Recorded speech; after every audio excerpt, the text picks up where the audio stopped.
چین کے قدیم شہر ہینگزو میں ایک ایسی جگہ موجود ہے جہاں ہر روز ہزاروں لوگ آ کر کچھ انسانی مجسموں کو تھپڑ اور ٹھوکریں مارتے اور لانتیں بھیجتے ہیں۔ لوہے کے یہ مجسمے سونگ حکمران خاندان کے ایک سابق چانسلر کین ہوئی اور ان کی اہلیہ لیشی اور ساتھیوں کے ہیں، جو شہر کے وسط میں ایک بہادر جنرل یوئے کے پرشکوہ مزار کے سامنے نصب ہیں۔ دونوں میاں بیوی کو چینی تاریخ کی سب سے زیادہ قابل نفرت اور مذمت شخصیات مانا جاتا ہے، لیکن کیوں؟ یہ ایک حیران کن اور سبق آموز کہانی ہے۔ اس کہانی کا آغاز 12ویں صدی میں چین میں ہوا تھا، جب سونگ خاندان اور جن سلطنت کے درمیان خونریز جنگیں جاری تھی۔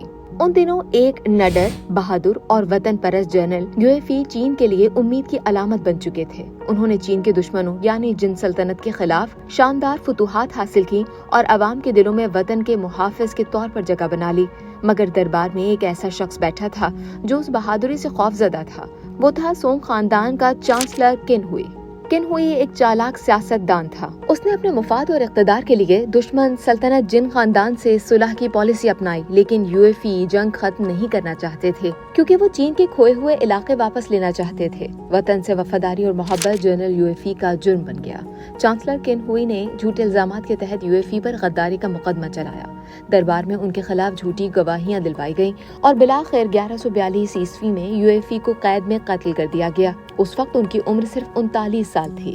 یوئے کی موت کے بعد چینی عوام نے انہیں قومی ہیرو اور شہید وفا کا درجہ دیا، جبکہ کین ہوئی اور ان کی بیوی کو بدترین غدار قرار دیا۔ 15ویں صدی کے آخر میں ہانگزو میں جنرل یوئے کے مزار کے سامنے کین ہوئی، ان کی بیوی اور ان کے 2 ساتھیوں کے لوہے کے مجسمے نصب کیے گئے جو زنجیروں میں جکڑے ہوئے تھے۔ یہ ایک پیغام تھا کہ لوگ ان کی غداری کی سزا ہمیشہ یاد رکھیں۔ یہ روایت 500 سال سے زائد عرصے سے جاری ہے۔ نفرت کا عالم یہ ہے کہ ان مجسموں کو اب تک 11 مرتبہ تبدیل کیا جا چکا ہے، کیونکہ مسلسل مار پیٹ اور تذلیل کے باعث کے مجسمے ٹوٹ پھوٹ کا شکار ہو جاتے ہیں۔ موجودہ مجسمے 1979 میں دوبارہ نصب کیے گئے تھے۔ دوسری جانب جنرل یوئے کا مزار ہانگزو کے مشہور ترین مقامات میں سے ایک ہے، جہاں لوگ عقیدت سے ان کے سامنے سر جھکاتے ہیں۔